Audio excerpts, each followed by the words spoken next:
All right, how's everyone doing? I'm back for my second live stream. It is Thursday, September 24th at about 10:30 p.m. Central Time. I put out a tweet about an hour and a half ago saying I was going to stream, and here I am doing it. Sorry for the lack of a ton of advance warning. I'll try to give you guys as much warning as I can, but this is another impromptu-ish live stream. And the plan in this one is to do some Blitz and Bullet on chess.com.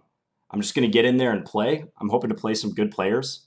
I saw that Nizhnik and Leikwang Liem, both extremely strong grandmasters, were playing. And I'm also hoping to do some Q&A, just answer some questions. Looks like the stream is working properly. I see people in the chat. Just tell everyone hello. Make sure this is working.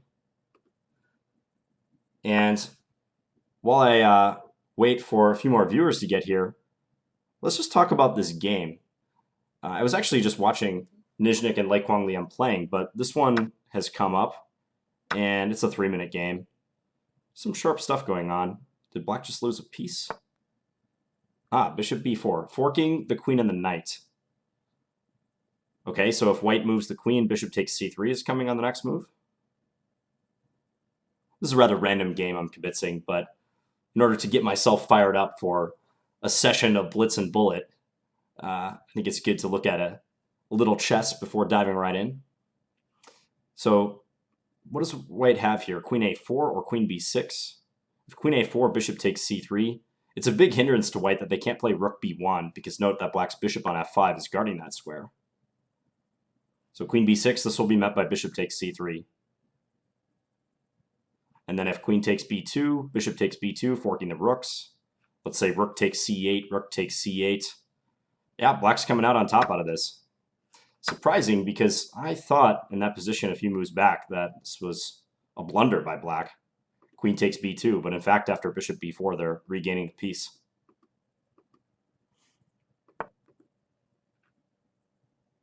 Now black is active. The rook's on the second rank attacking the bishop. If this bishop moves, then the a2 pawn will be under fire. Yeah, white's offering a trade, but the bishop moves back, and now rook takes a2. White tries to counterattack on b7, probably b5. Actually, black can play rook takes a2, because if rook takes b7, rook a1 check is unfortunate in regards to white's back rank. Just keeping my eye on this game, because this is a player to be I might want to challenge. Let's see who's also around. All right, I see people in the stream. Anton, hello to you. Anton Squared Me is in. If Anton's in, we know the stream is functioning properly. Leaving It says, yo, Minneapolis here. Thanks, John. Yeah. A Twin Cities native like myself. Hello to you, Leaving It. Hi, Joel Rocky. Oh, and Elvin Bread 191 is here. He says, hi, John. Elvin Bread. When are we going to play another standard game, Elvin Bread? You got to jump in the 15-minute pool. Challenge me. Let's do it.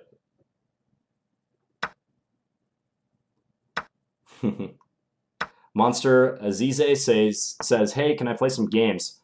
I might do some subscriber games later. Like, I might ask to play you guys, but the premise of this show is just to kind of get in and play some strong opponents and just go with it.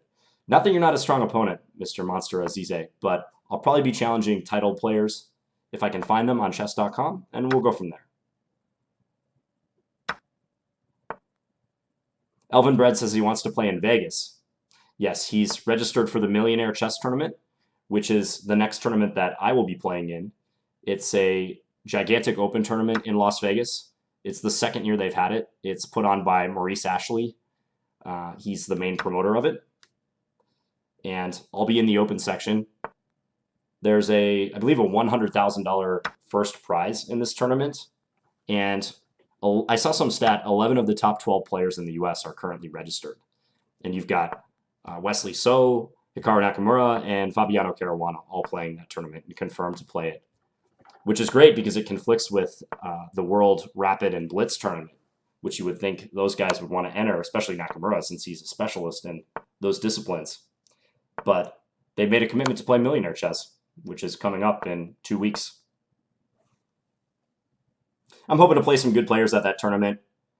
Not looking to win big money, although that would be a nice side benefit to having played a bunch of good players.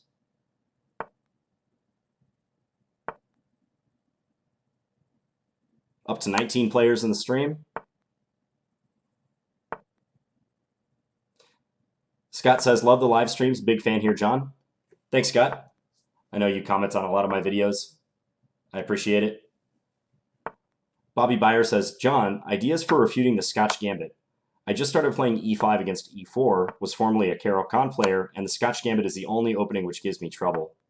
Yeah, the Scotch Gambit's annoying. I'd recommend taking on d4 with the bishop rather than the pawn if you're able, and declining some of the sharp lines of the Scotch Gambit, but it is an annoying line. It's one of those lines if you're an e5 player you have to grapple with.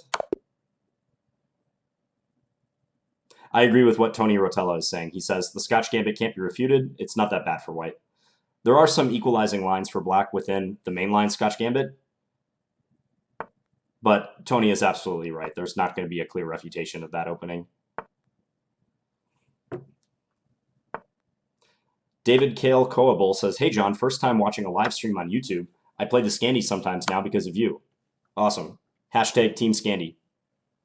If you want to get my attention on Twitter, put hashtag Team Scandy.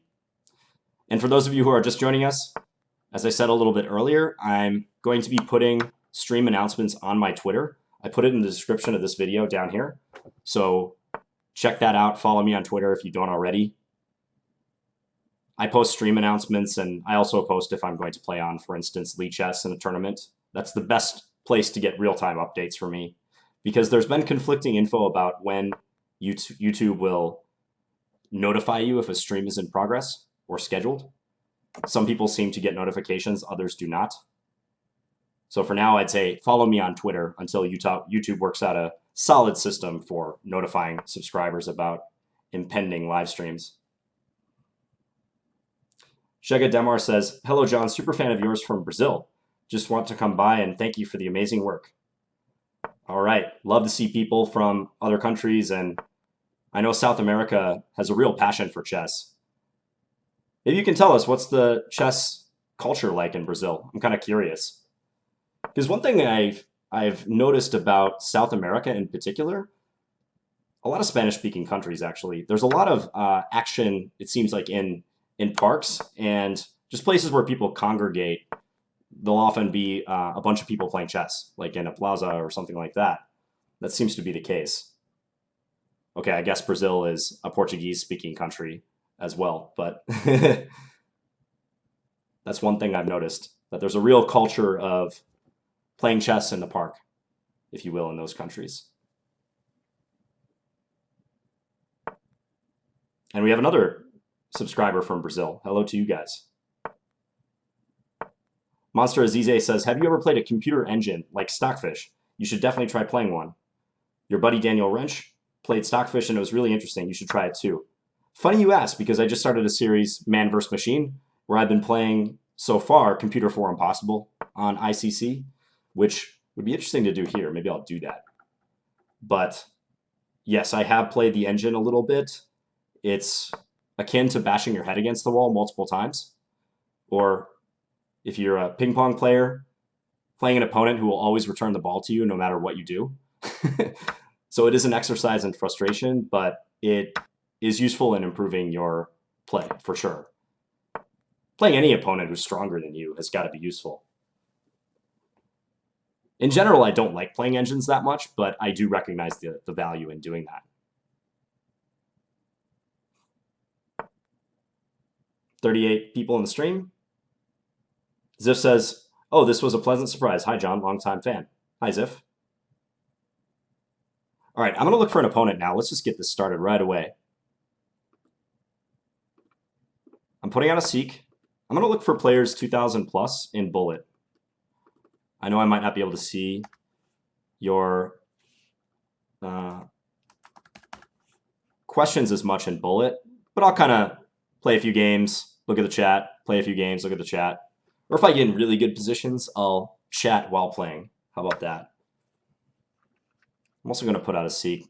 I'll just make it, down to a lower rating Stratosphere 2. So I'm looking for opponents in the 1500 to 2900 range. All right. Bobbage 404. Wow, 24-12. So we've got a ringer right off the bat. Oh, and he doesn't want to play. I'll offer him a rematch, see if that was an anomaly. Man, don't click on the seek if you don't want to play. What's up with that?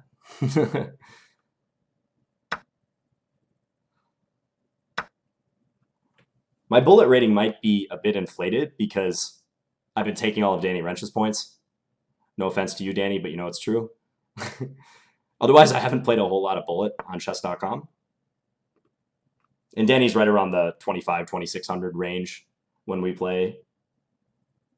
And I see Danny in the chat. I swear I didn't even notice you were here, Danny. Hey, if you want to jump in and play, I don't know if you're still on the clock for chess.com. Who are we kidding? You're always on the clock for chess.com. If you want to jump in and play a little bit, non-chess rivals, we won't count this for chess rivals, but I would be certainly open to that.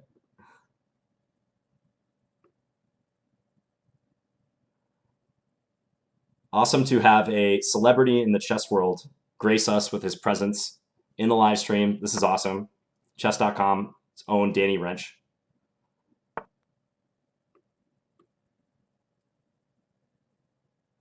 Because let's be honest, within the chess rivals matchup, I'm somewhat like the new attraction, but Danny's like the established celebrity that really brings the people, you know?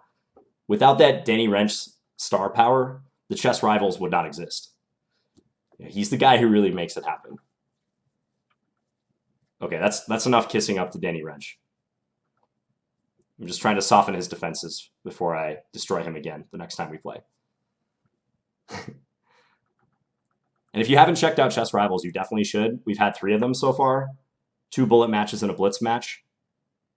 Don't want to spoil anything if you haven't seen it, but just go watch it. They're entertaining. They're dual commentary matches. Both Danny and I comment as we play, and it's a really good time. YLLE says, hi, John, big fan. Thanks for tuning in.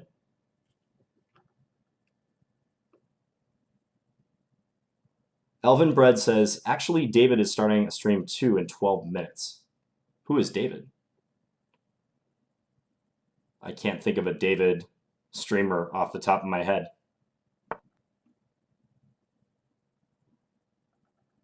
Some people are saying that the stream is freezing. Don't know why that would be the case. We've had good luck thus far with the stream. Not too many technical issues that I've noticed. Ooh, and we've got Yaroslavic. Okay, we've got an opponent already. Let's do this. Queen d8 Scandinavian on deck. Let's do this. Yaroslavic. This is Eric Santarius, I believe. A FIDE master from Wisconsin. And a guy I played OTB before. Let's play bishop b4, just pin that knight. Maybe queen a5. Look to pressure this. All right, knight bd7. Castle. I'm going to keep this piece. Because knight d5 I can take with the queen, so I'm not worried about that. Maybe bishop f4. No, decides not to. Just play rook over. I want to go c5 and... Oh, but I'm hanging b7 a bit. But he can't really take it quite yet, I don't think. Because I'll have pressure against b2. Here he can take it, though. Unfortunate. Okay, I'm going to try for some counterplay. Rook takes g3 is a threat if he doesn't notice. Also, rook d8 is a threat. Okay, so this could be interesting. I think he sees both threats. That's why he's pausing. But yeah, I have this move. And my rook does not get trapped. Now I'm attacking f2. He's trying to crowd me a little bit. Let's jump in, attack this. Okay, we better take that. Really? Okay, let's take here. I need to make luft for my king. This pawn is maybe promoting. Ah, okay. Yeah, that's a good move. I think I have to allow promotion now. Let's come over here. Yeah, unfortunately this pawn is going through. I need counterplay ASAP. Can I mate him? Wow. Ooh, I got that checkmate. That was really lucky, guys. I was completely busted there. Maybe not so much at the end, because, like, take a look at... Whoops. Take a look at this position. After e4, like, the rook's under attack. Also, I'm threatening f4. Checkmate. So he let my pawns get up there. Nice array of pawns. All right, that's fortunate to start out. I think this is going to be a good session. All right, let's do this. Rematch. Declining my opponent's rematch offer after a game like that would just be criminal. They would have to lock me up. Let's play bishop f4, go rook c1. All right, I'm going to take and play g3. And fianchetto this bishop. Sometimes this throws Queen's Gambit decline players off a little bit. So that's my hope. Really? Okay, let's do this. If he takes it, I'm taking with the pawn. I think that last move is pretty awkward by him. Let's take. And now this move catches both knights. This knight's attacked, knight on g4 is attacked. What can he do about that? He's losing material. He can maybe throw us for a loop with g5, but I don't think that's going to be too effective. Take? Yeah, let's take. That's material right there. Let's bring this back. If he takes b2, I can attack his queen. Power of the bishops. Let's just come here and pin the knight. This pawn should be lost in the long run. I don't want to take it for granted that it's lost, but let's just come in. Attack e6 multiple times. Let's go h4. Ooh, not sure I should have done that. Okay, I'm going to take the opportunity to take now. No, don't play there. That would be a bad idea, John. Let's give a check. Now his king is seriously compromised. And we get this check and we get the pawn. And yeah, that's sufficient for victory. All right, Danny said he's bringing the viewers. Thank you to Danny for, I guess, putting out a tweet, you said? He says, John, ready for the triple viewers? Yeah, bring them on. Definitely. Let's hope this stream holds up. I think it will. IHC Mick says, Danny, John said he would beat you blindfolded. You can't let him get away with that. IHC Mick, why are you trying to put words in my mouth? Even if Danny knows that, you shouldn't tell him I said that. Oh, sorry, I think Yarosavich left. I was going to rematch him, but I think he might have left.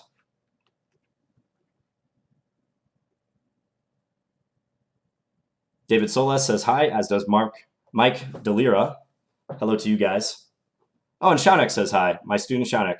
Hey, Shaunak. How's it going? Shaunak asked for a West Coast friendly stream. That is a time slot that would be more friendly for the West Coast viewers. So I think this is it. We start at about 10:30, which is 8:30 p.m. Pacific.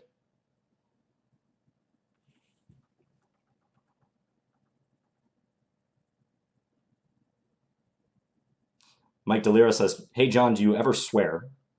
Yes, I do on occasion, but not on my YouTube channel. I like to keep it PG, and I want everyone to be able to watch this. I want to be able to refer my videos to students or parents of my younger students without feeling at all put off about what I'm putting out there. So it's just a personal preference. I don't swear that much in person either, so it's not too hard to prevent myself. Although sometimes if I play a particularly bad game, I might feel like it. We've got a viewer from Australia, Stephen Malseed. He says 1:55 p.m. in Melbourne. Perfect time for you guys, right in the afternoon. Take some time off work on a Friday and watch us. Oh, Danny's bringing the hits. We're up to 103. Yeah, we got that bump. All right, I got to play again. With all you guys getting in here, we got to play. And if you're a strong player and you want to play me on chess.com, send me a challenge. Preferably 2,000 plus.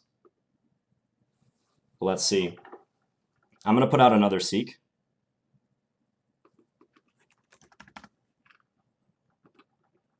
We'll see who we come up with.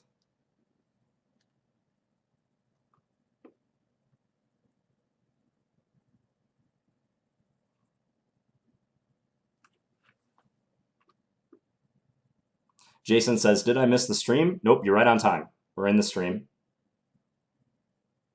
You're right here. Perfect timing. Settle in. I'm going to go for at least the next hour or so.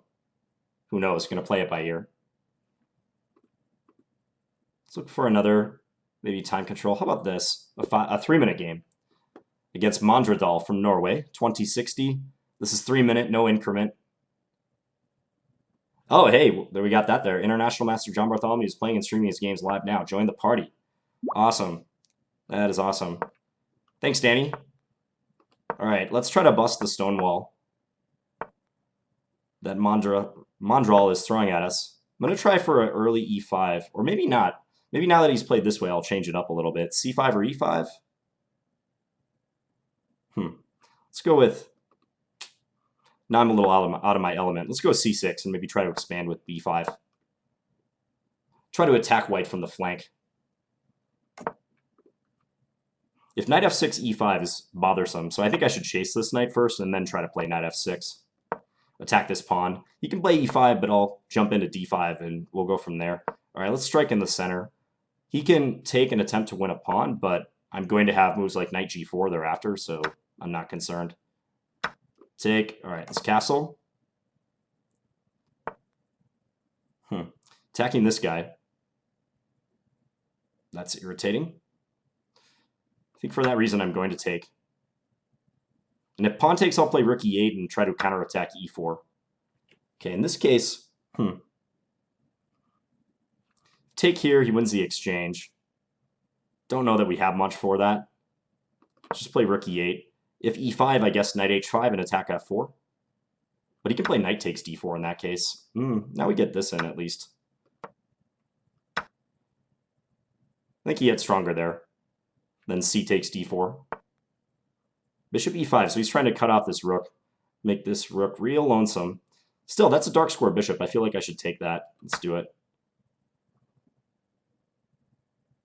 I can probably rescue this rook if need be. Maybe bishop a6 now. Attack his rook on f1. Seems like there should be some tactics too. Like, what if I play this and then take f3 and then d4 is hanging? Little in-between move action. I think I can do that. You can take with a queen and hit f7.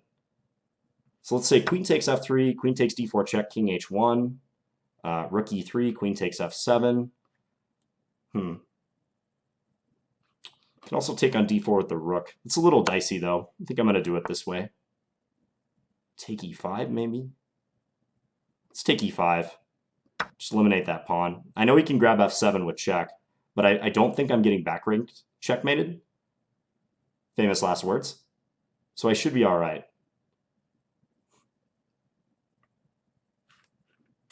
Ilya Nizhnik is in the chat. Is that actually you, Mr. Nizhnik? If so, thank you for tuning in. We have a grandmaster in our presence, active on chess.com. I just saw him playing. How did you do against Lei Kwang Lian? You played him in a match, it seemed. Also, how did you get so good at chess? Tell us your secrets.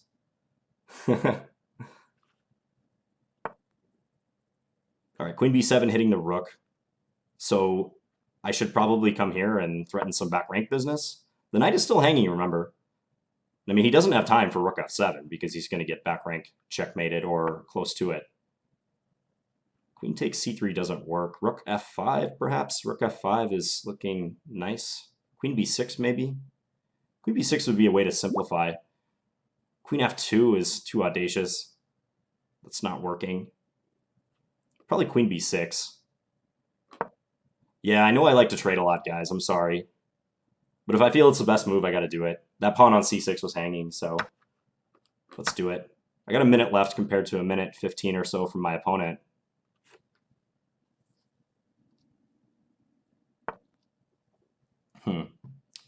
Let's restrict that knight. Stop it from going to a4. Maybe I can target a2. Like I have a rough plan of a move like rook c5, attacking the knight. Yeah, he attacks the pawn. Probably c5, just start marching.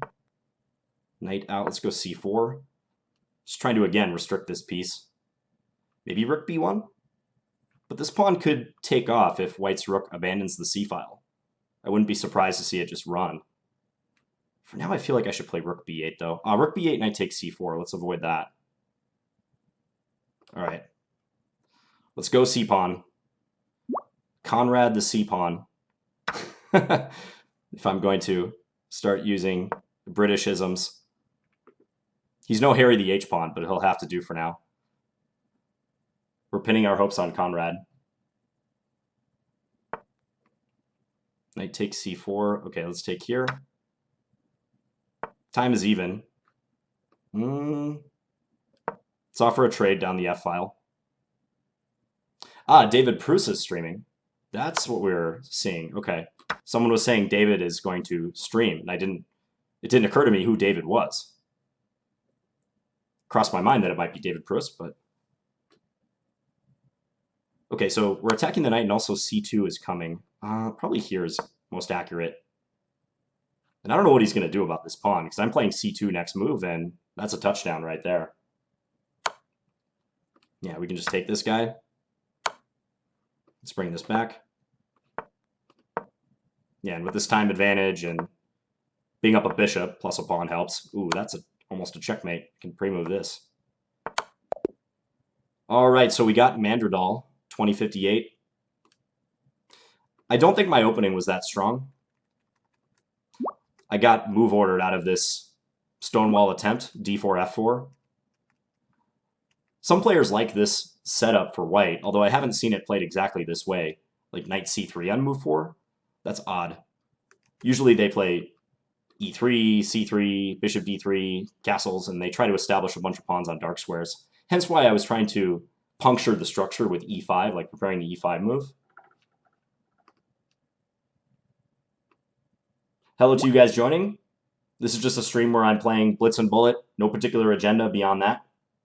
This is only my second official live stream, not counting the chess.com Streamers Challenge. And I should take this opportunity to thank you guys for voting for me in the fan favorite poll on chess.com for the chess.com Streamers Challenge. I believe I officially won it as of today, and I got 23% of the vote, thanks to you guys showing up and voting for me. So really appreciate that, Team Scandy. That was awesome. You guys really showed your support. And the chess.com Streamers Challenge was a blast. I know I mentioned it in my videos, but I think the fact that chess.com put this on was awesome. Like, how much better can you get? Like, 25 people streaming and talking about their games at the same time, all in one tournament. Viewers have so many options. We had some strong GMs playing, Meyer and Hammer, the two guys who won it. So it was fantastic. Really looking forward to the next one. Vetter758 says, Mr. Bartholomew, so official. Will you play us lower rateds perhaps at the end of the show? Yeah, if we have time, maybe I'll play a game or two against lower rateds. Let's see what we got now. Mandradal offered a rematch, but we're getting some other challenges. I'm just trying to get a look at these because there's a bunch of them. Chicago Dave, okay. A lot of like Blitz challenges. Just Kid, I see you challenged me in Bullet. I'm going to play a couple Blitz games, but I do want to play you. I just want to play some Blitz games right now, just so I can keep an eye on the chat at the same time. Let's play Chicago Dave. He challenged me earlier. Time control 3+1. All right, let's go knight f3 on move 1. And then we'll take this back into a d-pawn opening.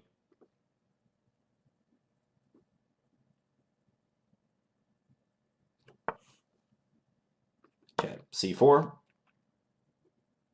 David says, John, when is the next chess.com Streamers Challenge going to be? I'm not sure. I think January or February, if I had to guess, but I'm not positive. Watch chess.com for that. Undoubtedly, they'll be promoting it and letting you guys know. And word is they're going to change the format a little bit too, so stay tuned for that. I thought the format was good for the first time around. It was 7 rounds. I think it would have been nicer to be 9 rounds. And I think it maybe could have been a round robin. A round robin would have been ideal, in my opinion. What you had in this one was it was kind of a tale of 2 tournaments. Someone described it as such, and I agree. You had a bunch of the title players, and then you had some lower-rated streamers, which is fine. But it was like they never really were clashing with each other, so it almost makes sense to make it a round robin anyways. Okay, what to do here? I can expand with e4.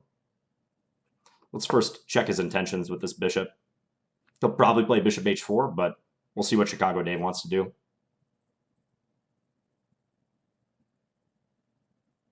Chicago Dave in the chess.com chat says, I had this position against GM Alex Golden at the Illinois Open this year.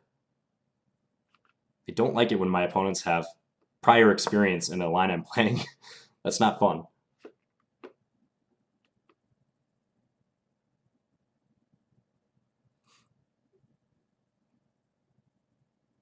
Is Ilya Nizhnik still here? And if so, do you want to play some games? I'd like to play you as well if you're willing. Bishop e2. Just trying to complete my development without embarking on any particular plan at the moment. I kind of want to play e4, but I don't want to block my light square bishop at the same time. It actually makes sense to play g4, bishop g6, knight h4, and try to hunt down his light square bishop. Maybe I should play that way. I don't think sacrificing on h4 is a concern, so hence why I'm doing this. But actually that allows knight takes g4 with a mate threat. Can't do that right then. Not yet. Okay, let's play knight e5 instead. There is a 1 second increment in this game.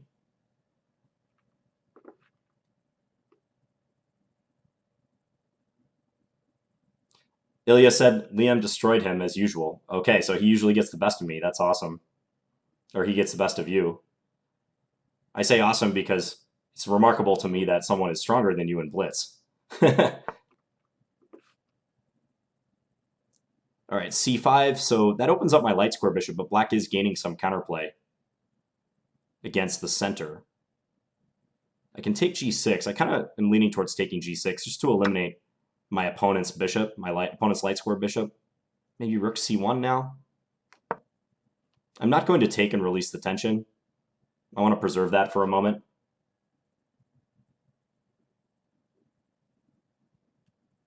Yeah, I did notice a little bit of lag on the stream, guys.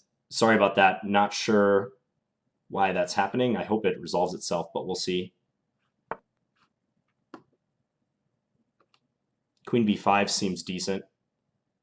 Attacking b7 with the bishop and the queen. Also, I'm kind of threatening g5, trying to drive away this knight, which is in turn defending d7. If I play g5, they would have to play a6, but that wins a pawn for me, so I should probably play that. Yeah, let's play g5. Because a6 is the only move that would force my queen away from attacking d7. I could play queen a4 thereafter, but they would follow with b5. So probably on a6, I'll just take. If I take f6, they take my queen. I take e7. I only get 2 pieces in that case. So let me take here. Knight d5. They will have some counterplay. g5 is hanging. I need to address that.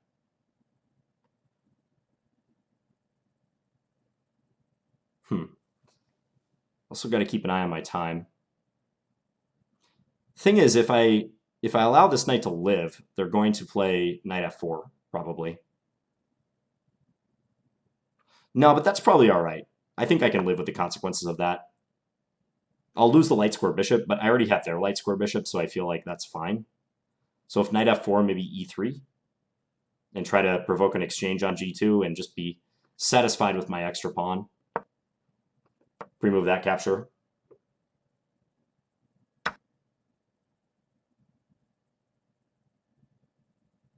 J Bartholomew 2 Mega says, Danny, I hear you're a beast at ping pong. Any truth in that? Yes, Danny, tell us about your ping pong skills. Someone asked how big the king is behind me. I think about 3 feet. Yeah. Queen d6, I should watch my time. Let's bring this back, because I don't want rook a8 ruining our fun. Let's advance a4, just no attack on the a pawn. Maybe they can post their queen on that long diagonal, but for the moment, I'm feeling good. Here I'm threatening mate on g7 and the queen. They trade. Okay, let's stick with the bishop. Maybe knight c5. Otherwise, rook c7 could be coming. Chicago Dave is very low on time. Yep, knight c5. Not sure I want to swap quite yet. Let's play rook c3. I know they might have knight e4 against this, but I'm hoping that rook c7 is a good reply. Or rook c6. I went on time. All right, Chicago Dave. Good game to you. It seems like you might have rushed c5. I just get the sense that this move was premature. Because on c6, you're blunting my bishop on g2, and you give it a new lease on life when you play that move. I do think your position was plenty fine, plenty solid. He said he was having issues with his connection, or his laptop.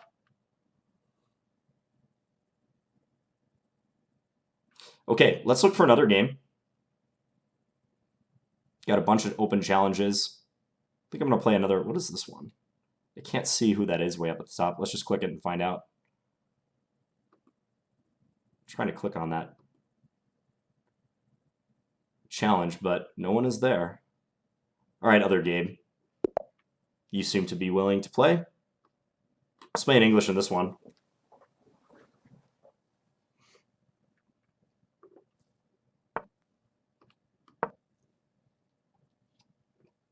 The symmetrical English. A tough opening to break down. If black plays this opening properly, I don't think white gets any advantage. Kyle Tate says, John, what are your favorite pizza toppings? I'm pretty simple. I like pepperoni. Also, lately, I like peppers, like banana peppers, jalapenos, that sort of thing.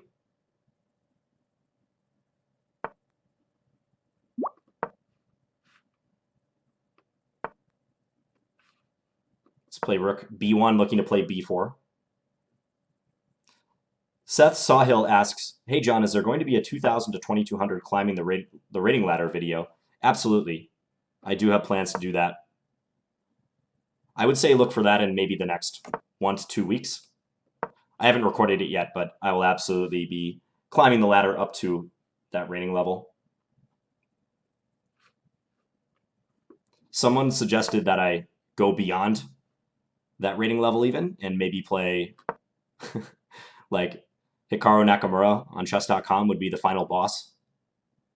So climbing the rating ladder, 2,800 to 3,000. But the problem is the nature of my commentary would have to change. It would change from trying to relate instructable moments to me just getting schooled by super strong grandmasters and trying to explain why that happens. Could be interesting.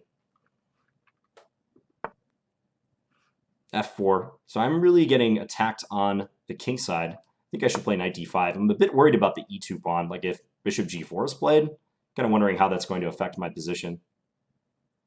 I got to get rid of this knight. I'm not happy about that knight on d4. I try to plan that standard in this line. Knight from f3 to e1 to c2 to e3 into d5.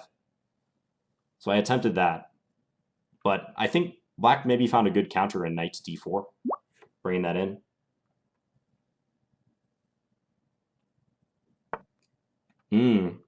Grandmaster Nizhnik has sent me a friend request. Is that a prelude to a challenge?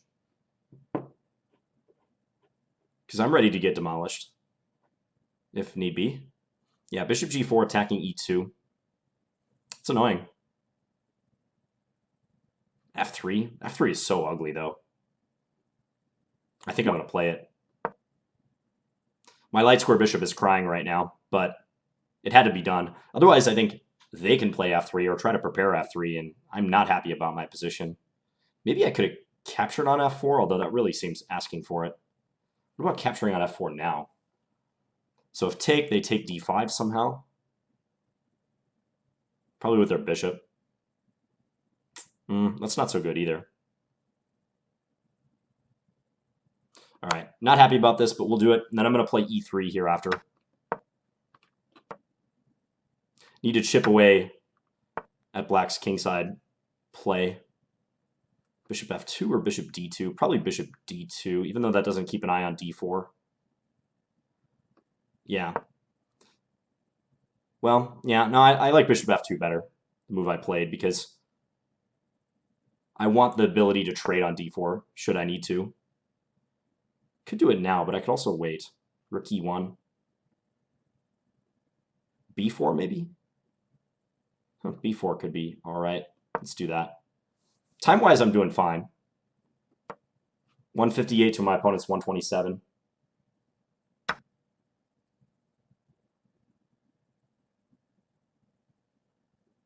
Eduardo Quintana says, John, how tall are you? I am 5'9". I'm very average height. 5'9". Okay, so queen f7 attacks f3 multiple times. I do notice I might have knight e4 against this, but first I should probably take on c5, just to open up b7. And in fact, maybe after d takes c5, I could go f4 and prepare rook takes b7. Because that blocks the attack on f3. It seems like an attractive move. I'm not sure about opening black's light square bishop, though. Maybe better to take and then play something like knight e4. Yeah, I'm going to do that. I don't like the look of that knight. That knight is giving me serious issues here, and I probably should just take it and get rid of it.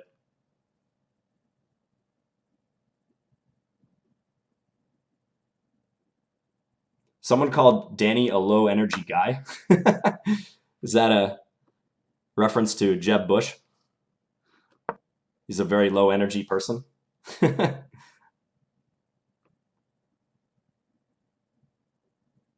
Someone asked me what my preferred drink is, and several people correctly said iced coffee. Yes, this is absolutely right. I'm a big fan of the iced coffee. Let's play f4 now and open up my light square bishop. I have a tactic here. You guys might want to try to figure out what it is. If white got another move, what would white do? I kind of have another move here, but it doesn't work. See, I'm trying to play rook takes b7, queen takes b7, knight f6 check. But the problem if I do it now, rook takes b7, they have the in-between move, rook takes g2 check. Very sneaky. So maybe rook f2. I might want that rook out of the second rank.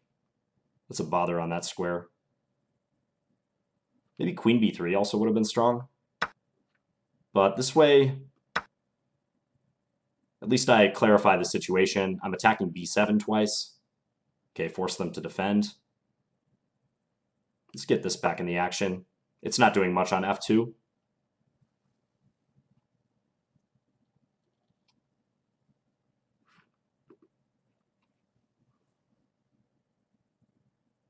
Danny is off to watch TV with the wifey, so thanks, Danny, for tuning in. Appreciate it. And thank you for tweeting about my stream. This is a good move, I think. He's trying to position the bishop on c6. Makes a lot of sense. I think I'm going to go here and maybe try to go bishop d5 or try to attack b7.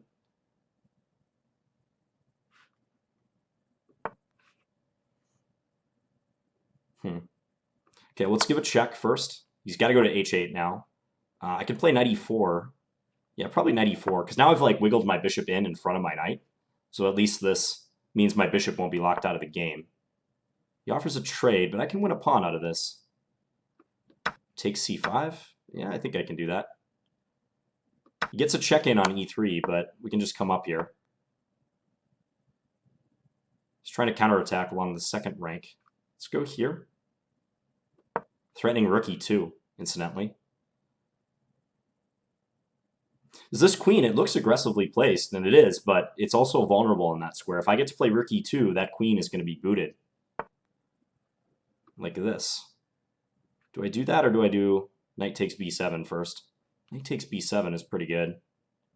Yeah, let's take that pawn first. And I was thinking this is strong. No sacrifice on h2. I can just take it with my king.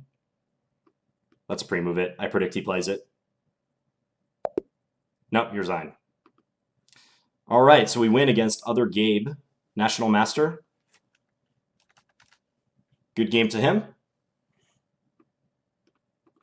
Yeah, I think you had me under pressure, other Gabe. I don't know if you're watching this stream at all. I'm talking like you're watching the stream, but I think this maneuver of the knight to d4 was good, and maybe I should have reacted differently, because it seemed like you were able to build quite a bit of a kingside initiative with the bishop coming out to g4, attacking e2, and f3 was staring me in the face. So that looks pretty good. I'm going to play National Master Italian Machine, who I see on chess.com a lot. He's challenged me to 3-0. Okay. Let's play a Sicilian in this one. Go a6 on move 2. b5. So one perk of this setup is that I get to put the bishop on the long diagonal ASAP. So that's what I'm doing right here. Play e6. I can drive away their knight from c3 whenever I want. Go b4. Let's go d5. I've had a position similar to this before. J. Bartholomew 2 says, John, can you comment with a heavy Russian accent? Yeah, sorry, no. I can't do that. I wish I could. I actually can do a pretty good Alex Yermolinsky impression. He's really funny. I like him a lot, but I won't do it right now.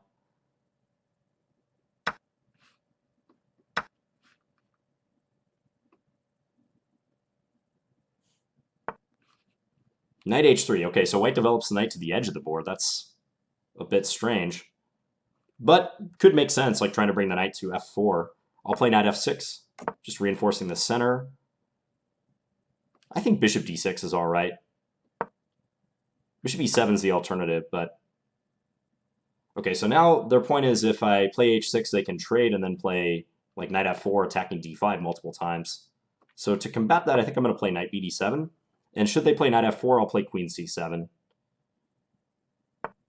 Okay, they're going to play this knight. They're probably trying to check me on this square. That I think I can deal with. They're going to check me. I'm going to lose my right to castle, but the fact that their minor pieces are so gummed up over here maybe compensates for that. I don't know if it compensates in full, but this is not life or death for black. I'll try to play h6 next, and maybe I can castle by hand later.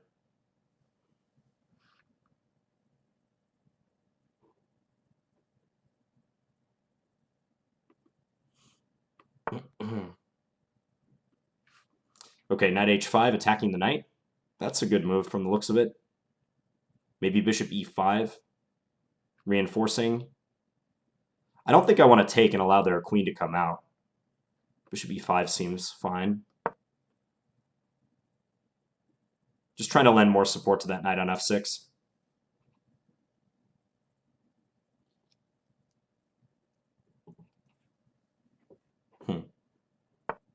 Rook b1. h6 is consistent. Yeah, let's try to drive this bishop away.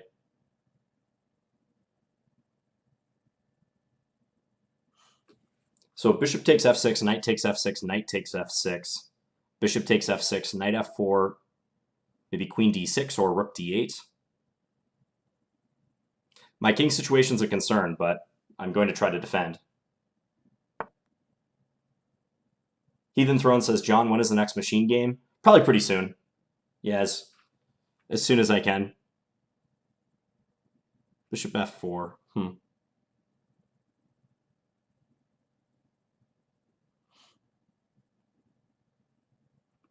Okay, let's take...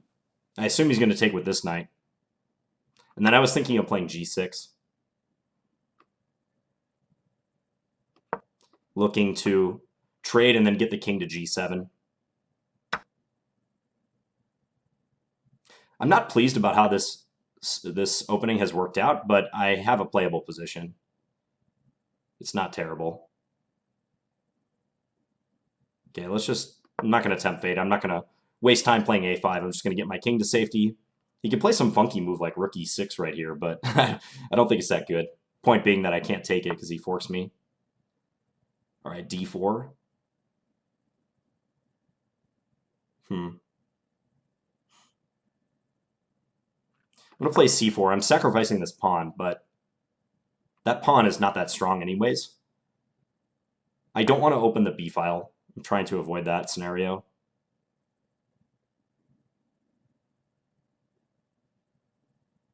Okay, let's take now.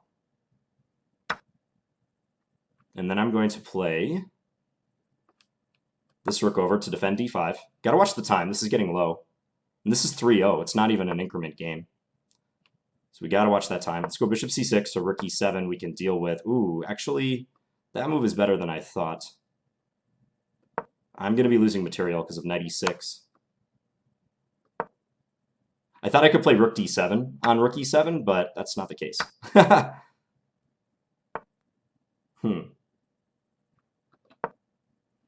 I'm coming under heavy fire here. Can I withstand it? 20 seconds left for him. This allows this move, at least.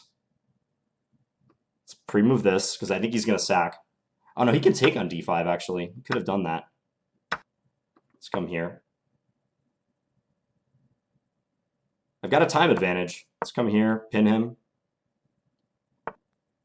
He's going to take h6. All right, no. Let's come here. Stay solid, John. Stay solid. H5. Let's come here. I'm going to push.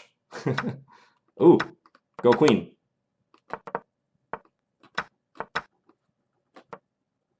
All right, I won that. Whew. That was a close one. That was a really close one. Yeah, I was in trouble because, let me show you guys what I mean. Back here. Where was it? Right at this moment. He did a good job of keeping the pressure on. Like right here after rook e7. I thought originally I could play this move, right? But then he has knight check. And my f-pawn is pinned to the king. And after I get out of the check, he just takes my queen and wins.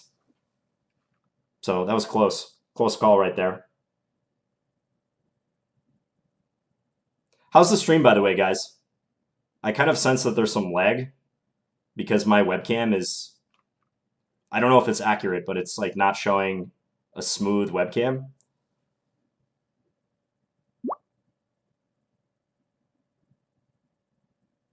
Yeah, I don't know why that's happening.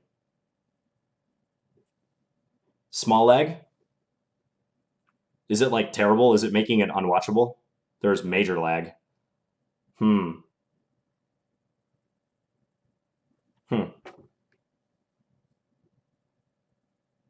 Yeah, I'm going to reload this. 1 second. I think the stream will still be here, but hold on a minute.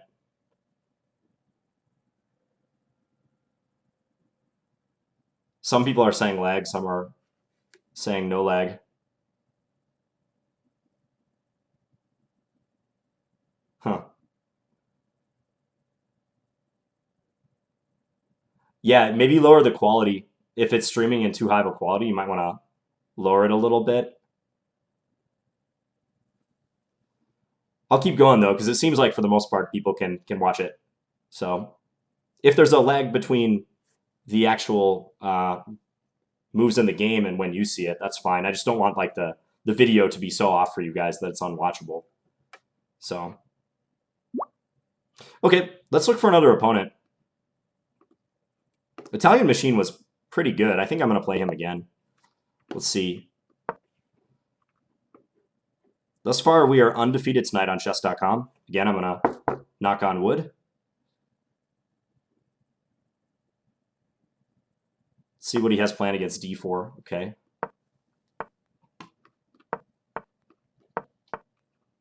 Dare I play an exchange variation? Should I subject you guys to that? Of course I'm going to subject you to that. Let's see how trading the queens works out for me. I'm doing this mainly because Italian Machine played well with the initiative last game, and I want to try to like wrestle the initiative away from him. So hence why I'm playing a line that arguably gives white a small advantage, or if black knows a lot, black can equalize.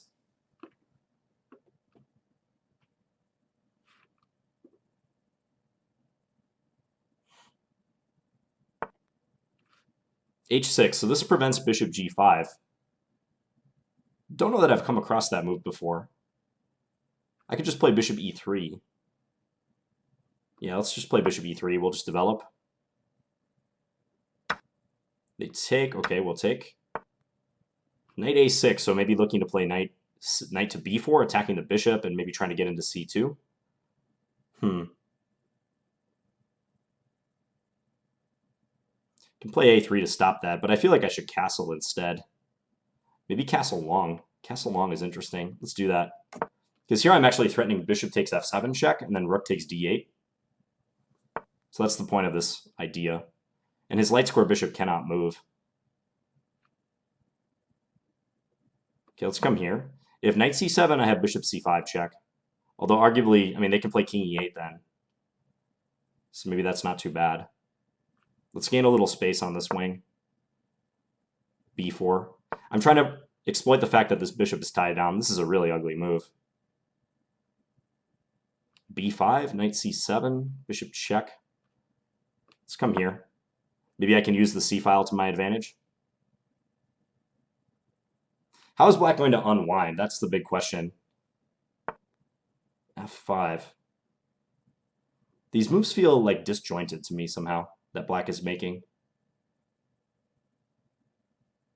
Okay, I'm going to get on the file. I'm not sure I should have done that, but we'll see. f4. Okay, I'm going to give a check. Even though they can trade, I'm trying to double up my rooks very quickly and attack c8.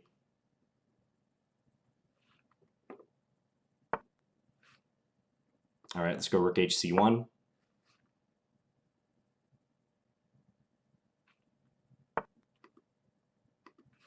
Rook d8. Okay, so if I check, are they going to play bishop d7? Probably, but I think checking is good in any case, so I'll do it. Because now I might just win the b-pawn. I could play just rook or bishop takes b7. I think I should play bishop takes b7 to keep him tied up.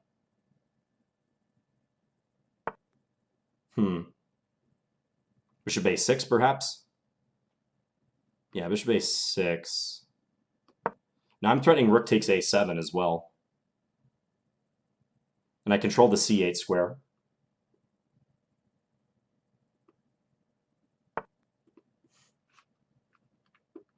I can take. And now that the rook is not on c7, rook d1 check is an issue for black as well. Check.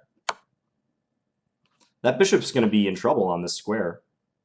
I could play bishop c8 right now. That's a nifty move. I like that a lot. Exploiting the uber pin on d7. Yeah, that move is like forced from black. Okay, let's take. I can just swap everything now. And this endgame must be completely winning. I have two pawns coming up. Let's maneuver here. Got to watch my time a little bit, but otherwise this ending is totally winning. Let's play a4. We'll go a5 and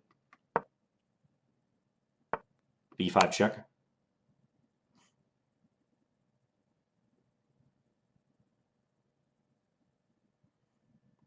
Kind of got to watch out for pawn breakthroughs. Maybe I should play g3 on the next move just to put a stop to any of those.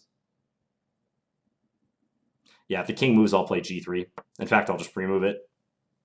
Because sometimes with three pawns like that, you got to watch out. And he won.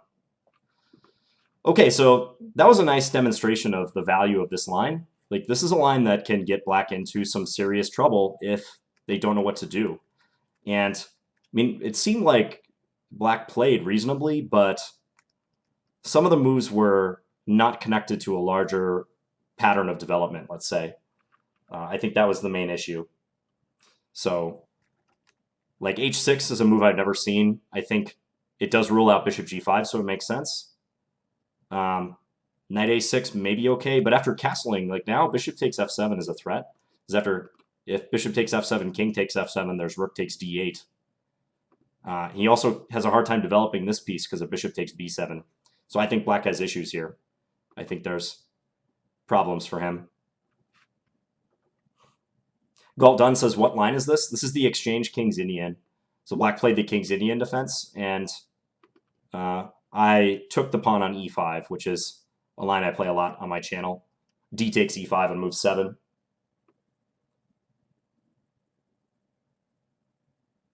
Someone asked, John, do you have a girlfriend? Nope, don't have a girlfriend.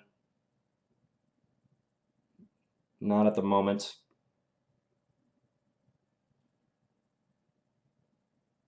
Looking at other questions I might have missed.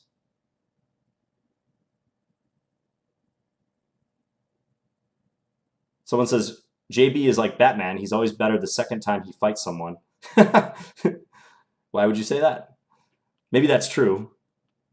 Like if I play Ilya Nizhnik next time, maybe I can take him down.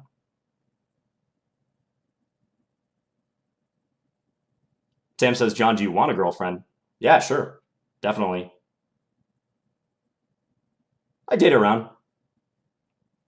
I don't usually have any troubles in the girl department.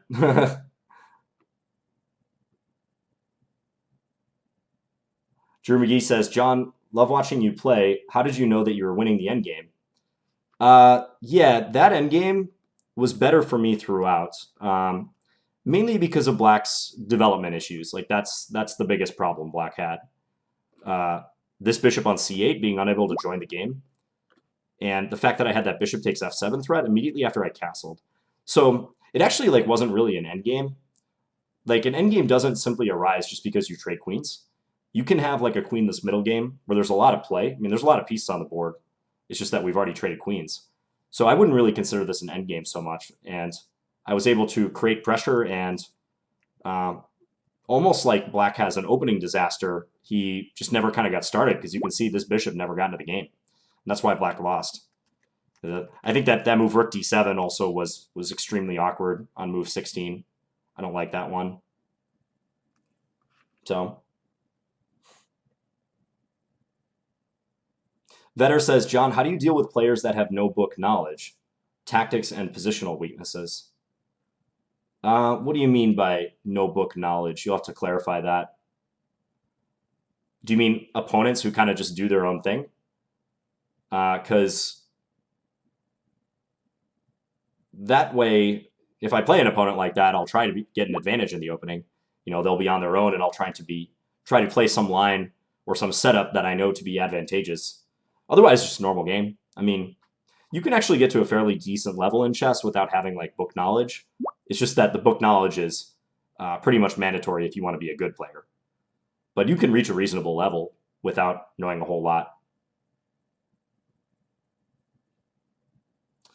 Shanik says, John, what is your favorite chess game ever played? That's a good question. I actually don't really have one. I think I gave an interview one time for chess.com, and I mentioned a Karpov-Kasparov game, the game that actually won Kasparov the World Championship. It was a Sicilian where at one point Kasparov played a very distinctive rook move, rook to e7, which is a great game.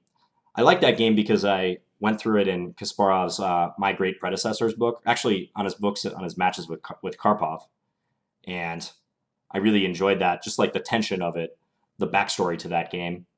But as far as like pure best game ever, don't really have one. I know that's a lame answer, but don't have one. Okay, let's play a little bit more.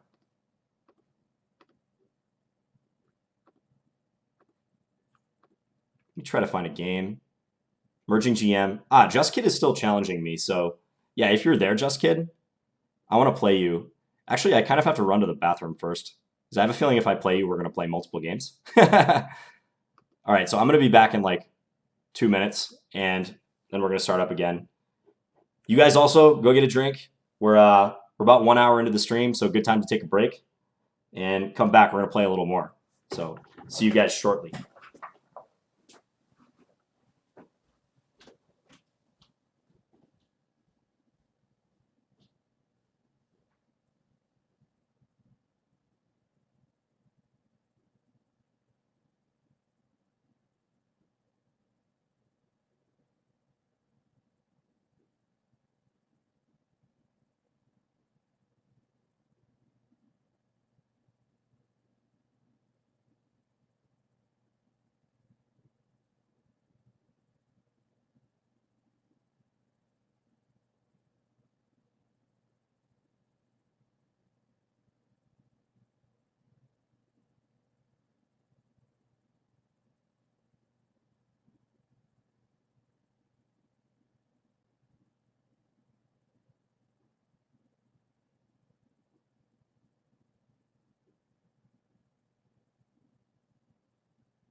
Okay, we are back. Blitz Mayhem. Hope you guys got a snack, got a little something to drink. It's closing in on midnight U.S. Central Time. Probably go for at least a half more hour. We have 144 people watching. And again, I apologize if the video is choppy at all. Still very new to the streaming thing. It's worked well thus far, but you never know. There's always technical issues that can crop up here. Bobby Jones says, John, what is the best way to study opening theory? I think you should try to study opening theory with a database, especially if you're a slightly better player. Because if you study opening theory and just memorize the moves, that only gets you so far. You want to understand the plans behind the moves, and to do that, you need to review games. So if you have a database, if you have a program like ChessBase, you can look up games and you can find games that good players have played in your preferred openings, and you can study them. And that is more useful than simply memorizing the moves or regurgitating what the engine tells you to do in a position. You have to understand, you have to have human ideas played by other strong humans, usually, in lines that you like. So.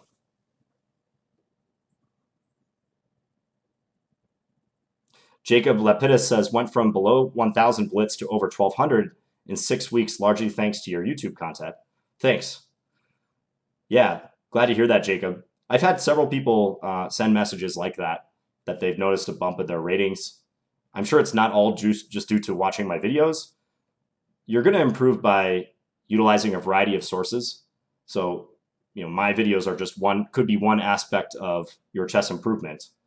And you also need to be doing tactics regularly. You need to be playing a lot, first and foremost. Preferably longer time control games if you can. If you're doing a variety of things to help your study, especially playing a lot and working on your calculation, and some YouTube stuff as well, you can go far. There is a lot of content on YouTube that's useful, and I'm trying to contribute to that.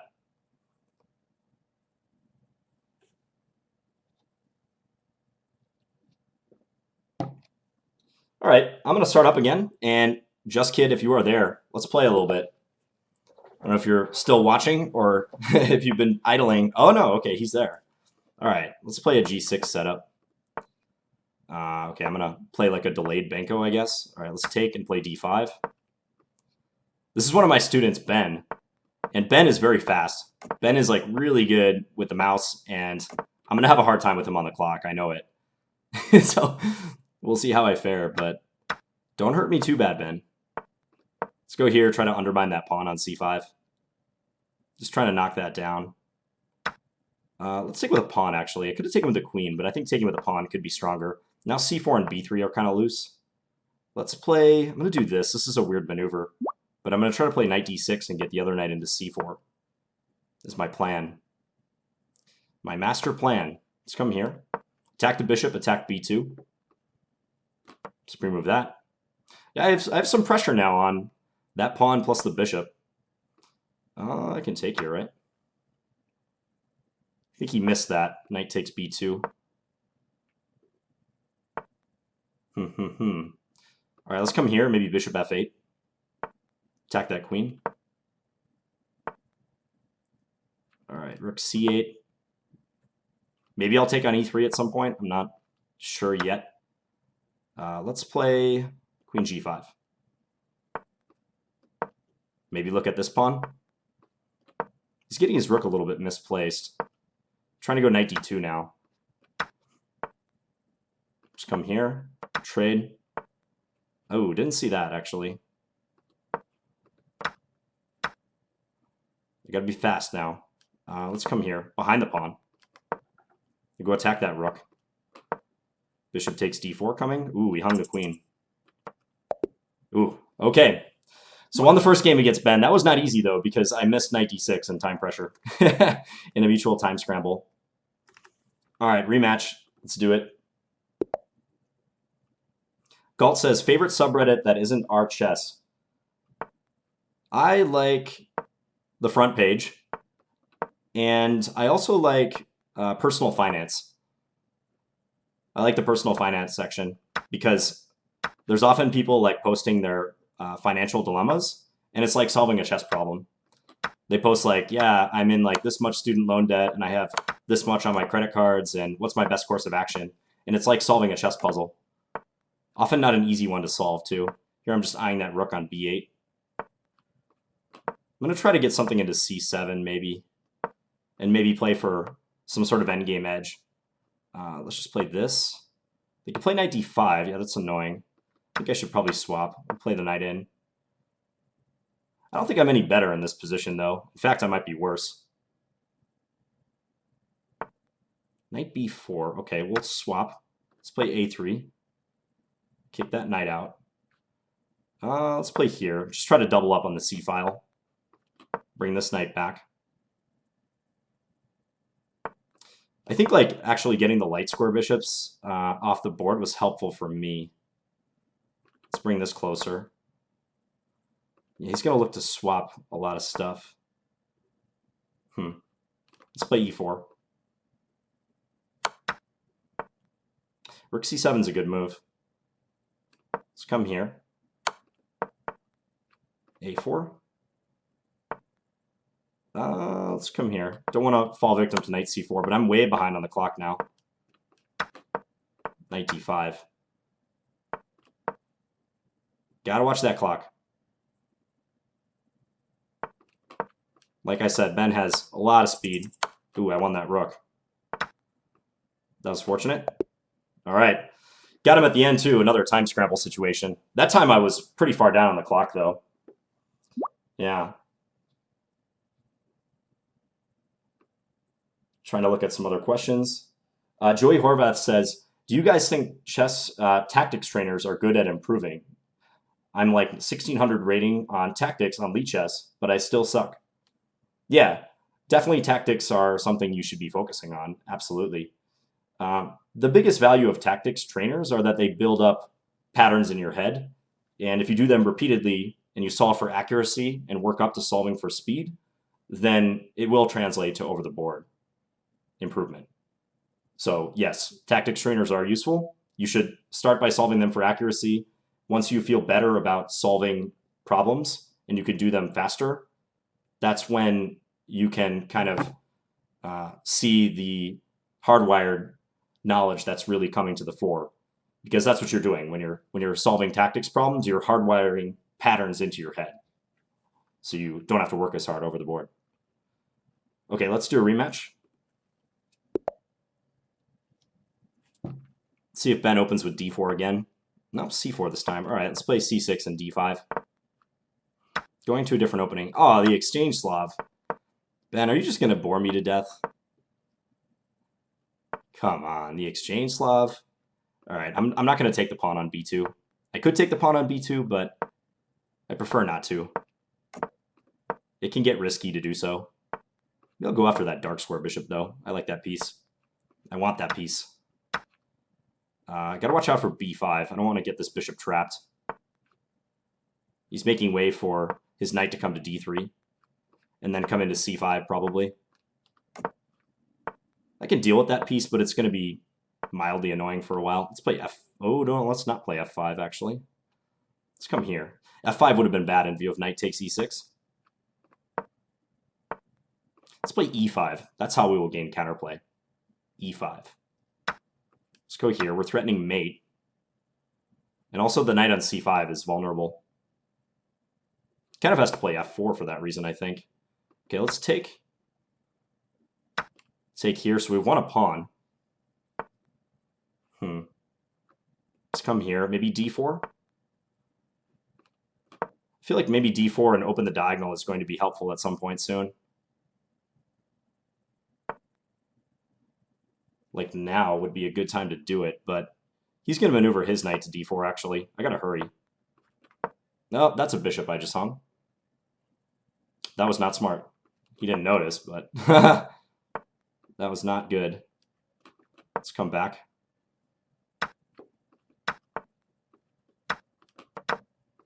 Got to play faster.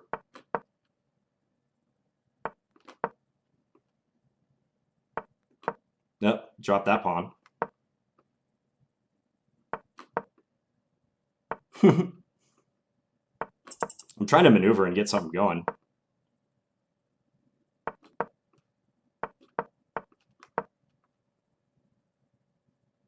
He could take d5, but I think this actually is a good ending for me. Rook e4. No, let's do this. He's going to give a check. Let's take that. Come in with the king.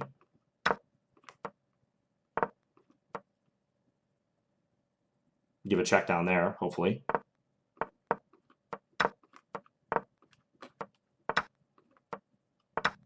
Ooh, won his queen.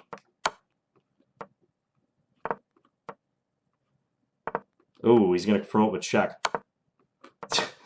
This is awful. Oh, no. No, no, no, no. No, no. Yeah, he's very fast at the end, as you can see. Oh, that was bad. Did I have checkmate somewhere? I probably had checkmate. Well, first of all, I shouldn't allow this pawn to promote. That was pretty bad. I didn't realize until too late that he's actually promoting with check, and I can't mate him on h1. All right, let's do a rematch. Go knight f3 this time. Tarrasch variation. Okay, we'll play g3. Let's take. We'll play this line. I'm just going to play a normal developing move.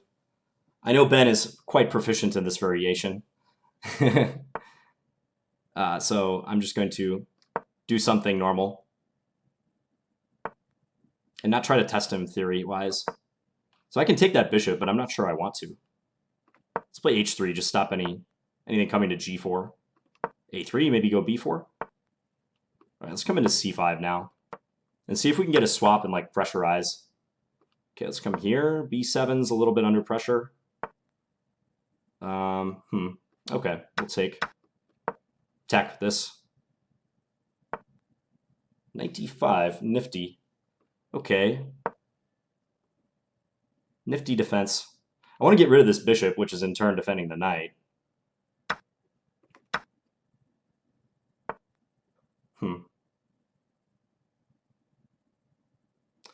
Let's go here. I want to protect e2. This is kind of weird, because like I can take d4, but we'd have trades, and he would take on e2 at the end. That's what I don't like.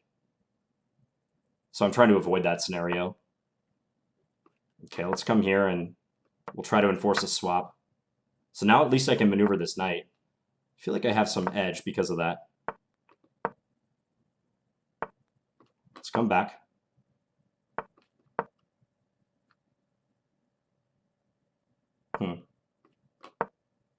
You can play rook a4 now. And he's defending accurately. Let's take. Let's give it check. Give us check here. Not sure I should have done that, though. Don't think that was best. Am I going to win on time? What's going on? Ooh, I think he had lag issues. Yeah, I think he was lagging right there.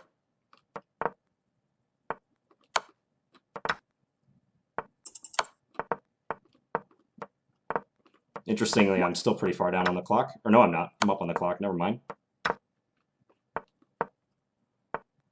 Okay, push this.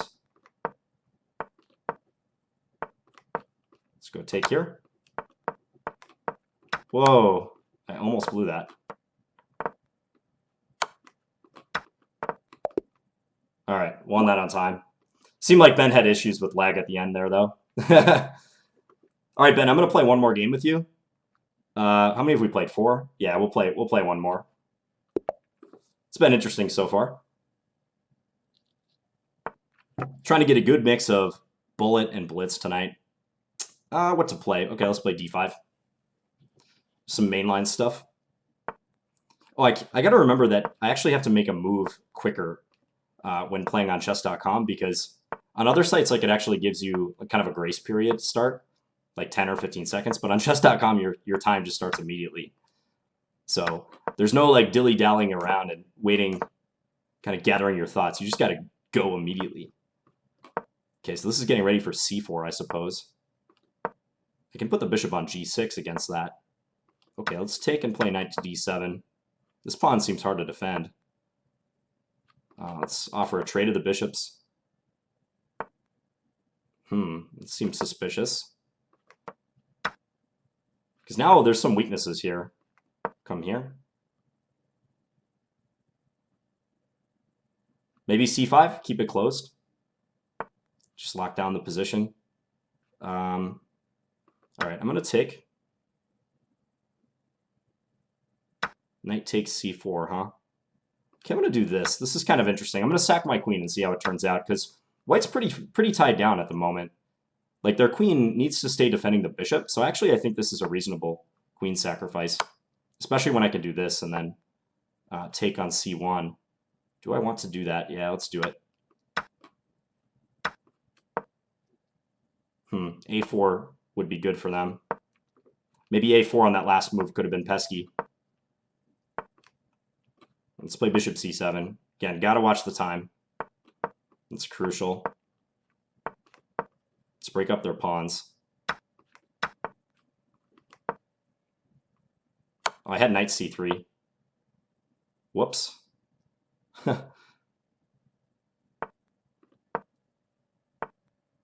Let's play here. Getting this in. Let's give a check on c3.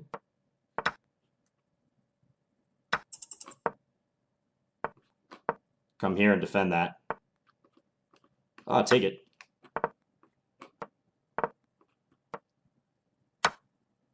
Go after this. And you try to sneak that in.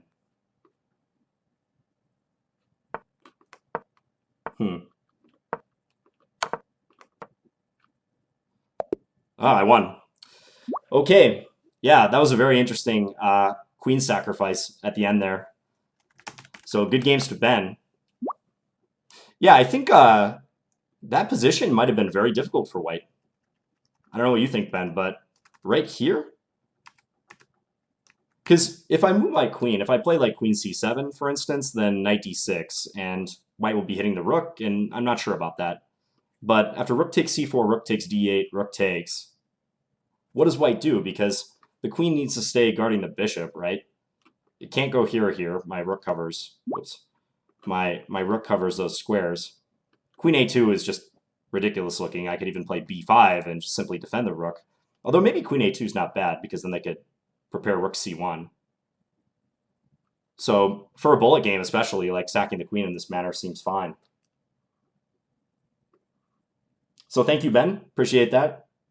You are a strong player and a strong bullet player too.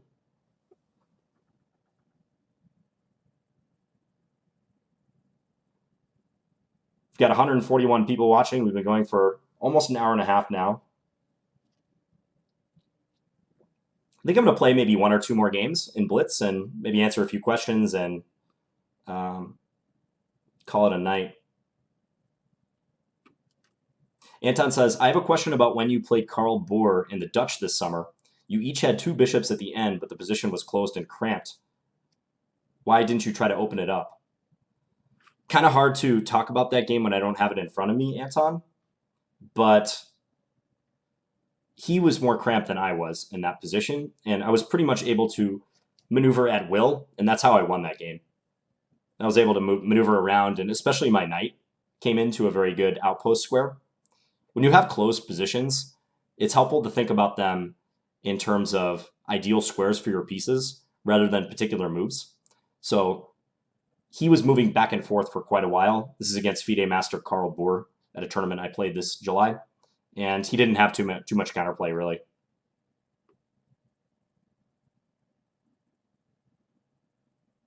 Goob Gamer says, hey, John, it's Taylor. Hey, Taylor. I remember you. Took some lessons with me. Hope you're doing well. Let's see what kind of Blitz challenges we got. Facebook is challenging me to a 1-minute game. Because I'm Better is challenging me to 3-2 unrated. Should I play Computer Impossible? What do you guys think? 3-2? I'm going to let the chat decide. Do I challenge Computer Impossible, or do I play a human? You guys want to see me get beat up? I've been doing pretty well tonight. So I kind of want to keep my win streak going. If I play Computer Impossible, this could be an issue.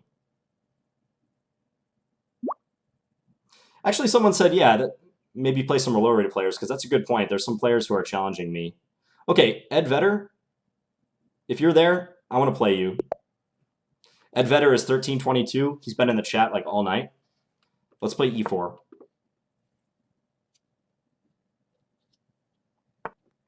And he's playing a French defense. All right, let's see what you got, Eddie. I am going to play a Tarash variation, Knight D2, nice and positional. So we're playing a time control of 3 minutes with a 1 second increment.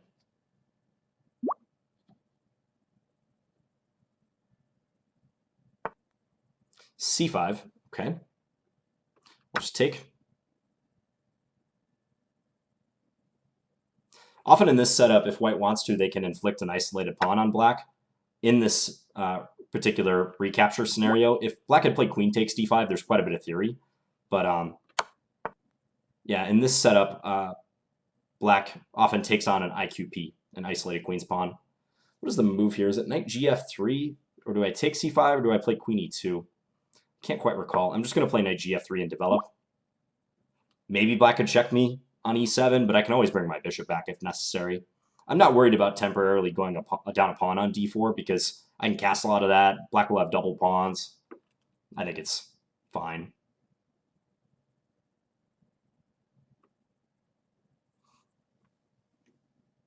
Someone said challenge Nizhnik. Yeah, if he's there, I'd love to. I don't know if he's on right now. Doesn't look like it.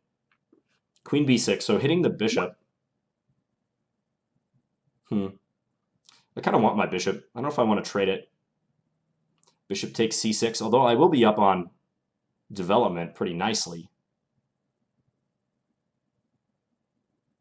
Tough call. Queen e2 is possible. Let's go queen e2. I'm just curious how Ed Vedder will complete his development, because now he's going to have to put one of his pieces in a pin. Could be his light square bishop, could be a bishop on e7, could be a knight. And I also defend my bishop on b5 simultaneously, so I think that's fine.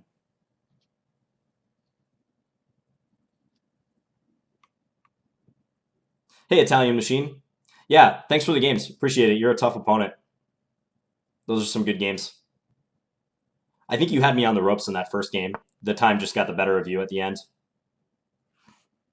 Bishop e6. All right, let's castle. As I said, I don't mind going down a pawn on d4, because if they take it, they're pinned on c6 anyways. These pawns are double isolated. I could play knight b3 and try to recapture there. So I'm not concerned about that.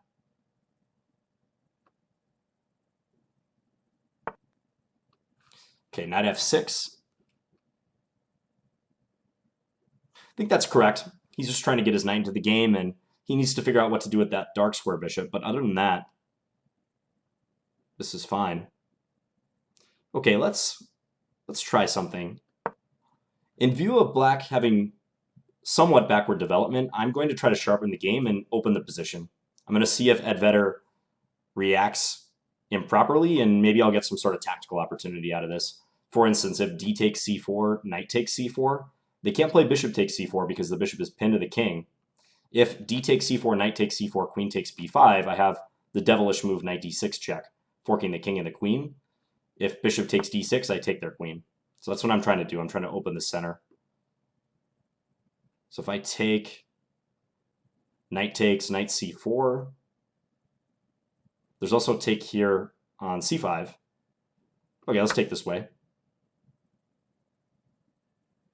He's under a minute on the clock.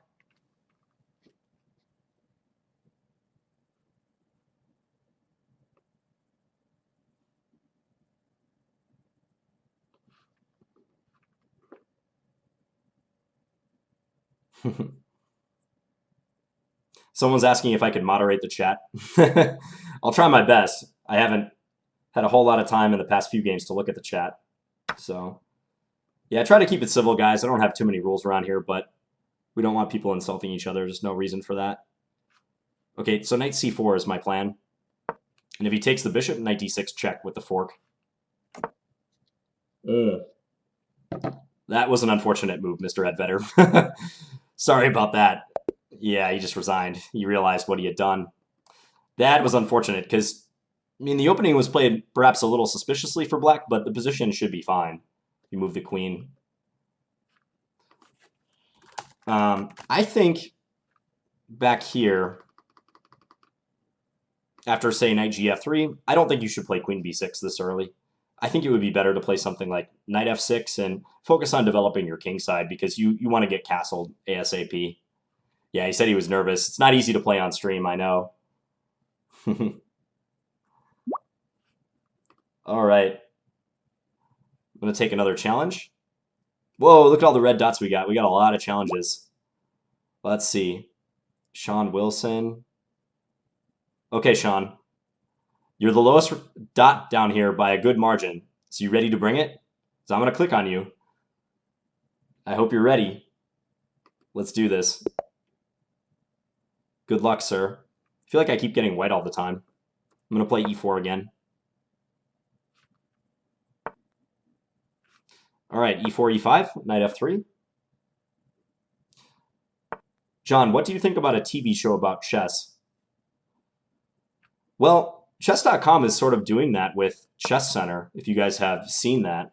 It's basically a wrap-up show, or it's kind of like an ESPN-style show where they try to run down current events in chess, and they talk about blunders of the week and top-level tournaments, chess gossip, that sort of thing. I think that format is very interesting. Sort of a highlight show. Probably the non-Americans are cringing at this idea, but we're like very big on highlight shows and, action-packed clips and things like that, which I think is what chess needs, honestly. I know I was watching the Chess Bros stream the other day. I watch them from time to time. And Eric was talking about how he thinks chess needs to take a page out of like gaming and trying to market itself as a bit more of like a sport, really, to get people interested in it. And I agree to an extent. I think you need to package chess a little more aggressively. I used to think that chess on its own merits would just appeal to people and that would be enough because we all know chess is a beautiful game. But the thing is, like, if you're trying to attract more people than there currently are to chess, we need to market it somehow. And these days, people don't have attention spans. They're not willing to sit through a super tournament. And even if it's the best players in the world playing, like, no one's going to watch a 2, 3, 4, 5 hour stream on chess. And there's only so much you can do with that. So I think we need to market chess in a way that doesn't take away from the beauty of the game, but also like plays up the sporting elements of chess. I think that's very important. Yeah, someone said they have a golf channel, so there should be a chess channel. I agree. It's a little different. I mean, golf is a sport with wide appeal, and there's a lot of money in golf. There's not a lot of money in chess. But I think it can be done. It's just someone needs to come along with the resources to do it, which is always a huge problem. Okay, so this game is still in progress, of course, but I just wanted to go back and show you. So this is all theory what Sean Wilson is playing. d4 attacking the pawn on e5 and the bishop. After take and take, black pretty much has to know that bishop b4 check is the move. Because after bishop e7 is played, black is not interrupting my flow of play. And I can start, for instance, marching these pawns in the center. And it's hard for black to react because they're in danger of just being swamped by this pawn duo in the middle. So in the future, Sean Wilson, just make sure you play bishop b4 check there, and it wouldn't hurt to familiarize yourself with a couple lines. I'll maybe show this after the game.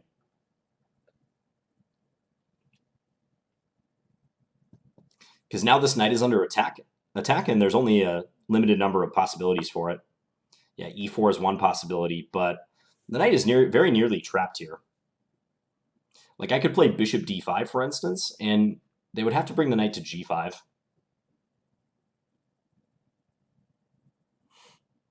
Yeah, and I see some tactics associated with that. So let's calculate. So bishop d5, knight g5. Let's say knight takes g5, bishop takes g5.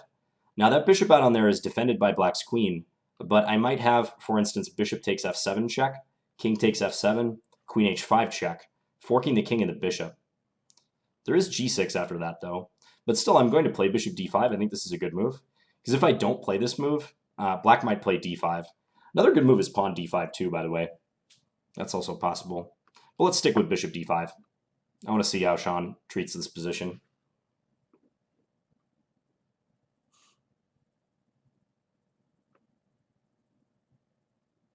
Lily says, Finns needs to play Mike Kummer in the next challenge. Mike Kummer is a employee of the St. Louis Chess Club and a very controversial figure in the YouTube chess community because he has some interesting views. I mentioned this in the last stream. He thinks that the two knights defense is not a good opening. He thinks that it's outright bad. I think he's exaggerating, but he regularly talks about how you should never play the two knights defense.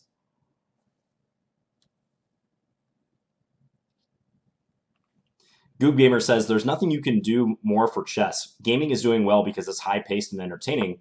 High-paced chess is Blitz, which is hard to follow live over the board for anyone 1500 or so under. I agree with you to an extent, but I also think it hasn't been done in chess, right? Like, what real streaming have you seen outside of, for instance, like Chess Network and more recently, like the Chess Bras and maybe like King's Crusher?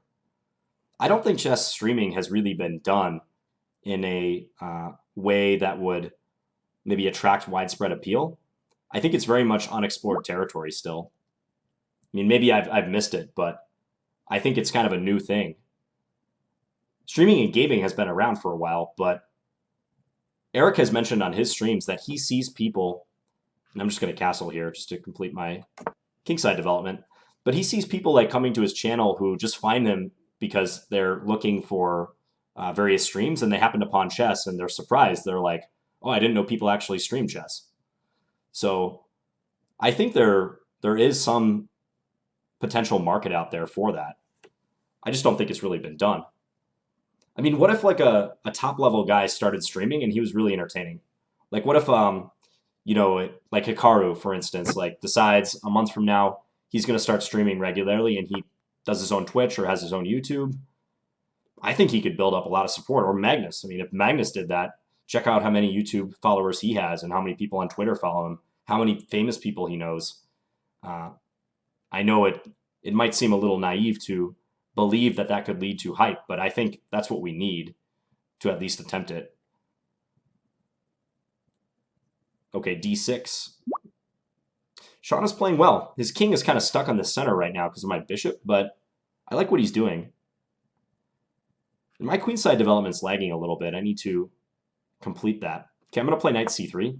If he takes on e5, I'll take back with my pawn, and then say knight takes c3, b takes c3. My bishop is defended. James Watson says, I stumbled upon Hutch. He's only like 1300, but he's a gamer type, and it works for his chess streams. Yes, that's a good example. And in fact, I've seen his chess stuff be pretty popular with his gaming audience. Seems like a lot of the people asking for chess streams are not like regular chess players. They just enjoy seeing him play.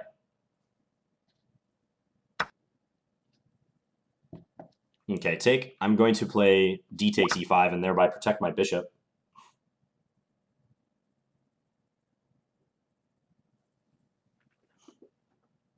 So even though black can play knight takes c3 here, my queen on d1 defends the bishop. So that's kind of what I'm hoping will see me through this position. I do like white's game because black can't get their king out of the center. They can't castle with my bishop sitting on d5, so it's a little tenuous for black. Okay, I'll take back here. I'm going to keep this bishop. Squash Addict says Hutch gets way more views if he plays chess compared to any other games he plays. That's interesting. Chess has that universal appeal. It does.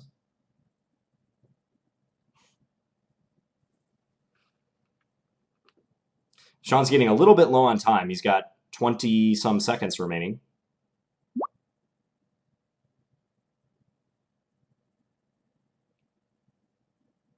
Hope he doesn't flag. He's been putting up a good fight. He hasn't lost anything, but gotta watch your time, Sean. You're getting really low. You're not gonna make it. You're going down in flames. Ah, yeah. The tension got to him. So, yeah, I think black has issues here because the king is having difficulties finding a safe haven. You can't castle with that bishop sitting on d5. Yeah, he said I had no idea what to do. It's a little tricky. I think you got to somehow get my bishop out of here. But yeah, I agree. It's difficult. I think the main thing, Sean, once you allow me to play d4 and you don't do anything about this pawn center, this is where the problems arise. So if you play this line, you have to know that bishop b4 check is the move. And there's a couple lines. White can play knight c3 or bishop d2. If knight c3, you take on e4, exploiting the pin. And there's a lot of theory associated with this. This is also something you have to know. If bishop d2, one line you can play that's simple is bishop takes d2, knight b takes d2, and now d5. This is the classical way of handling this position. You strike back in the center. If there's one move that black wants to remember in a Joko piano situation with c3 and d4, it's d5. This is the move that will give you counterplay in the center, attacking c4 and e4. You want to break up my pawn center. You don't want to allow that to stick around. So after, say, e takes d5, knight takes d5, you've broken up the pawn duo, and you have a good chance of blockading on d5 with this knight. And hopefully you can castle. Okay, we're at an hour 42. I think the connection on this stream has been a little shaky. I'm not sure why. I'm going to look into that. I hope when I upload it, it's not bad, but I can't promise anything. And yeah, just kind of looking at the chat. Thank you guys so much for tuning in. 152 people tuning in, and it's after midnight now, U.S. Central Time, so I appreciate it. Jelani Connell says, John, do you think a tourney opponent could study your games through your stream and gain an advantage? Yes, absolutely.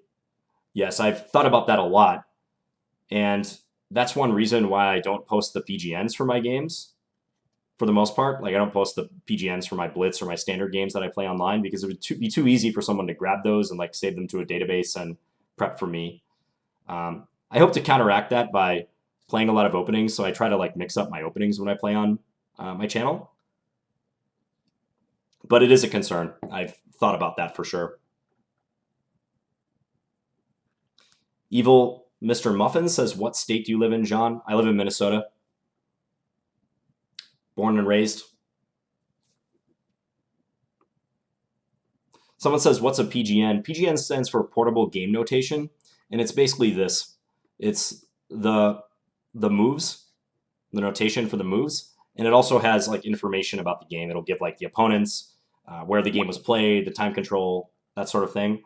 And PGNs are universal. They're meant to be able to be utilized in chess software, or you can even just look at a PGN. You can read a PGN. So it's a nice universal way of relaying a chess game or viewing a chess game.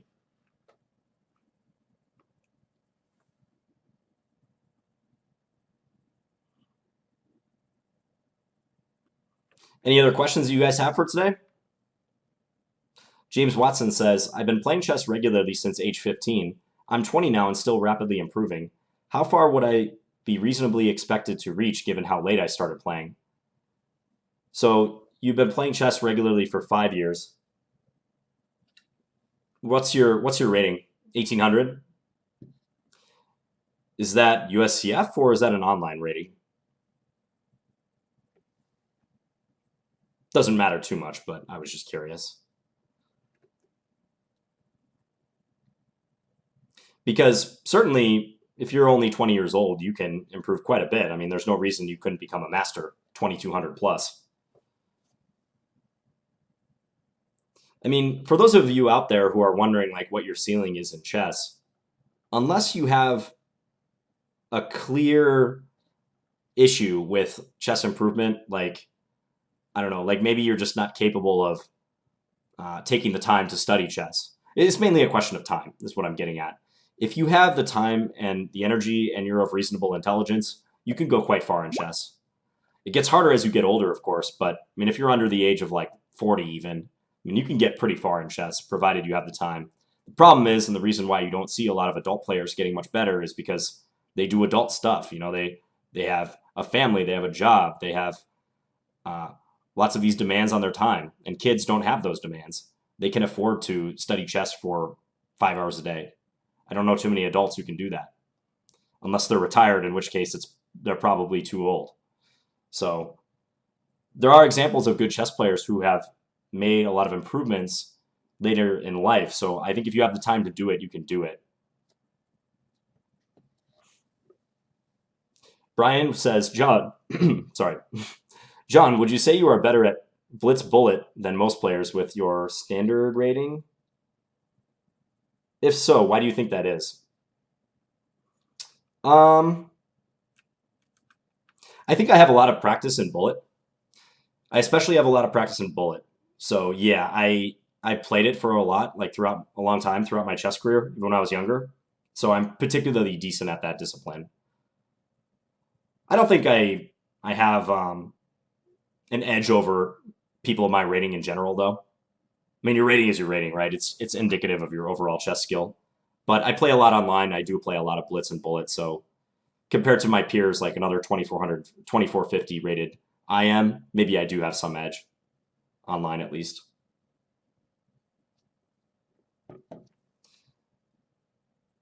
Okay.